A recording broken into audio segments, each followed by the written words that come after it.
Halo sahabat cerdas, Assalamualaikum warahmatullahi wabarakatuh.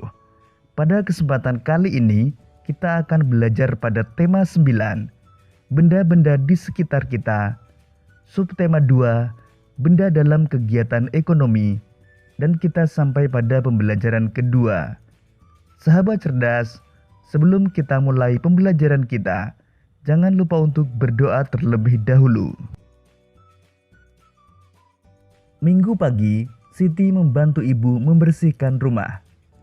Siti membersihkan debu yang ada pada barang-barang dalam ruang keluarga dengan hati-hati. Siti membersihkan ruang tamu dibantu adik. Banyak barang dalam ruang keluarga Siti. Ada meja, kursi, televisi, radio, dan komputer. Televisi, radio, dan komputer sengaja ayah Siti taruh di ruang keluarga. Tujuannya agar semua anggota keluarga bisa berkumpul dalam satu ruangan meskipun berbeda-beda aktivitas. Saat keluarga Siti membersihkan rumah, mereka kadang-kadang sambil mendengarkan lagu-lagu dari radio. Di ruang keluarga, Siti sering ditemani ayah mencari informasi dari internet melalui komputer.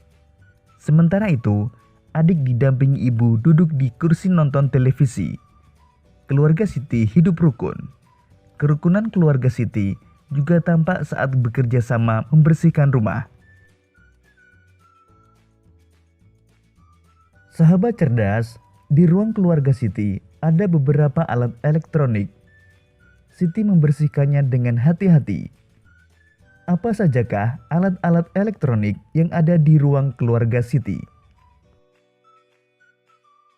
Sahabat cerdas, perhatikan alat-alat elektronik yang ada di ruang keluarga Siti berikut. Pertama, televisi. Sebagai salah satu media elektronik, televisi mempunyai peranan yang sangat penting dalam kehidupan sosial masyarakat. Televisi berfungsi untuk menghibur, mendidik, dan memberi informasi. Televisi memberikan banyak informasi bagi pemirsa. Salah satu bentuk informasi yang ditayangkan televisi adalah iklan. Dalam kehidupan sehari-hari, iklan telah menjadi bagian yang tidak dapat dipisahkan dari masyarakat pada umumnya. Televisi mempunyai banyak keunggulan dalam menyampaikan iklan. Oleh karena itu, iklan melalui televisi lebih menarik dan mempunyai nilai pesan yang tinggi. Televisi sebagai media audiovisual menayangkan iklan yang dapat dilihat, didengar, dan ditunjang dengan teks, sehingga dapat menarik perhatian masyarakat. Kedua, radio. Sama halnya dengan televisi, radio juga mempunyai fungsi penting bagi masyarakat umum. Fungsi radio yaitu sebagai sarana penerangan, pendidikan, hiburan, dan sarana propaganda. Bukti bahwa radio mempunyai fungsi sebagai sarana propaganda terlihat dengan banyaknya pemasangan iklan yang memilih siaran radio sebagai sarana pemasangan iklannya. Iklan radio berupa kombinasi dari bunyi dan kata-kata atau voice dan efek suara atau sound effect. Iklan radio hanya dapat didengar, tidak dapat dilihat seperti iklan televisi. Oleh karena itu, radio dikenal sebagai media audio. Ketiga, komputer. Seperti televisi dan radio, komputer juga sebagai media elektronik. Komputer adalah suatu alat elektronik yang mampu melakukan beberapa tugas. Komputer mampu menerima input, memproses input sesuai instruksi yang diberikan, menyimpan perintah-perintah dan hasil pengolahannya, serta menyediakan output dalam bentuk informasi. Ketika dihubungkan dengan layanan internet, komputer bisa menjadi sarana promosi atau iklan bisnis. Banyak perusahaan besar, pribadi, dan pengusaha yang menggunakan layanan internet di komputernya untuk mempromosikan atau mengiklankan produknya. Layanan internet di komputer sebagai sarana promosi atau iklan dapat menjangkau wilayah yang sangat luas dengan biaya murah. Sahabat cerdas, Itulah peralatan elektronik yang ada di ruang keluarga Siti. Televisi, radio, dan layanan internet di komputer ternyata mempunyai salah satu fungsi yang sama, yaitu sebagai sarana promosi atau iklan. Oleh karena itu, ada istilah iklan elektronik. Berdasarkan media yang menyajikan iklan elektronik, televisi, radio, dan layanan internet di komputer dapat disebut sebagai unsur iklan elektronik. Masih ingatkah kalian dengan pengertian iklan elektronik? Iklan elektronik adalah iklan yang penyebarannya menggunakan media elektronik. Sahabat cerdas, dalam menyajikan iklan elektronik harus memperhatikan beberapa unsur iklan agar menarik perhatian masyarakat. Berikut ini beberapa unsur iklan elektronik. Pertama, perhatian atau attention, yaitu iklan yang baik harus dapat menarik perhatian masyarakat umum. Kedua, minat atau interest, yaitu setelah mendapatkan perhatian, unsur iklan harus ditingkatkan menjadi minat. Apabila minat sudah ada, maka akan timbul rasa ingin tahu secara rinci dalam diri konsumen. Ketiga, keinginan atau desire, yaitu iklan hendaknya mencakup cara untuk menggerakkan keinginan konsumen.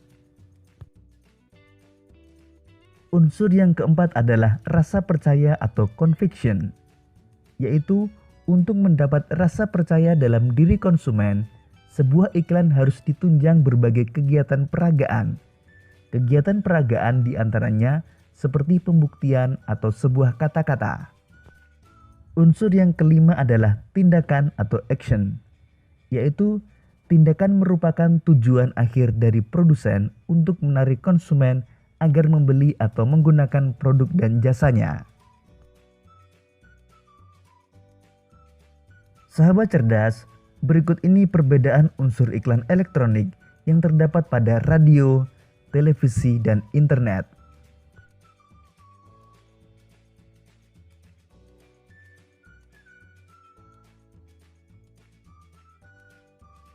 Siti membantu ibu menyiapkan minuman. Ibu menyiapkan hidangan kecilnya. Ibu ingin membuat bakwan. Adonan bakwan sudah ibu siapkan sebelum memulai bekerja bakti membersihkan rumah. Jadi ibu tinggal menggorengnya. Coba kamu perhatikan adonan bakwan yang dibuat Ibu Siti. Adonan bakwan yang terdiri atas tepung terigu dan sayuran tidak tercampur secara merata. Materi dalam adonan, sifat dan bentuknya masih kelihatan. Berdasarkan ciri adonan tersebut, dapat kamu ketahui bahwa adonan bakwan yang siap digoreng Ibu Siti merupakan zat campuran heterogen. Berikut ini beberapa minuman yang disiapkan Siti untuk keluarganya. Pertama, air putih dingin. Air dalam gelas pada gambar hanya terdiri atas satu zat, yaitu air mineral. Air dalam gelas tersebut tidak berubah rasa dan tidak berubah bentuk. Oleh karena itu, air putih dalam gelas tersebut merupakan zat tunggal. Kedua, segelas es teh. Segelas es teh yang dibuat Siti merupakan zat campuran heterogen. Contoh campuran heterogen adalah teh dengan air. Selain itu, ada perasan jeruk nipis dan es. Ketiga, segelas kopi. Segelas kopi yang dibuat Siti pada gambar merupakan perpaduan tiga materi, yaitu air, gula putih, dan bubuk kopi. Perhatikan dasar gelas pada adonan kopi tersebut. Dalam dasar gelas, tampak adanya endapan kopi yang tidak larut sempurna dengan air dan gula. Berdasarkan ciri adonan kopi tersebut, dapat kamu pahami bahwa air kopi termasuk zat campuran heterogen. Keempat, segelas teh manis. Segelas teh manis yang dibuat Siti pada gambar merupakan perpaduan tiga materi, yaitu air, teh, dan gula putih. Perpaduan antara air, gula, dan teh pada gelas tampak tercampur merata atau sempurna. Materi, air, teh, dan gula putih tidak memisah. Berdasarkan ciri teh manis tersebut, dapat kamu pahami bahwa teh manis termasuk zat campuran homogen. Sahabat cerdas, demikian tadi beberapa contoh campuran homogen dan campuran heterogen. Sekarang perhatikan kedua gambar berikut ini. Gambar pertama menunjukkan pola lantai yang dilalui oleh seorang penari. Gambar kedua menunjukkan garis di lantai yang dibuat oleh formasi kelompok. Pada dasarnya, ada dua pola garis dasar pada lantai, yaitu garis lurus dan garis lengkung. Garis lurus memberikan kesan sederhana tapi kuat, sedangkan garis lengkung memberikan kesan lembut tetapi lemah. Pertama, pola lantai vertikal atau lurus. Ciri pola lantai vertikal atau lurus adalah penari membentuk garis vertikal, yaitu garis lurus dari depan ke belakang atau sebaliknya. Pola lantai ini banyak digunakan pada tari klasik. Pola lurus memberi kesan sederhana tetapi kuat. Kedua, pola lantai diagonal. Pada pola lantai diagonal, penari berbaris membentuk garis menyudut ke kanan atau ke kiri. Ketiga, pola lantai garis melengkung. Pada pola lantai garis melengkung, penari membentuk garis lingkaran, pola lantai lengkung ular, dan pola lantai angka 8. Berikut ini contoh pola lantai garis melengkung. Demikian sahabat cerdas pembelajaran kita pada tema 9, subtema 2, dan pembelajaran kedua. Untuk menguji pemahamanmu, kamu dapat mengerjakan latihan soal yang terdapat pada deskripsi video ini. Sampai jumpa pada pembelajaran berikutnya. Tetap semangat dan selamat belajar.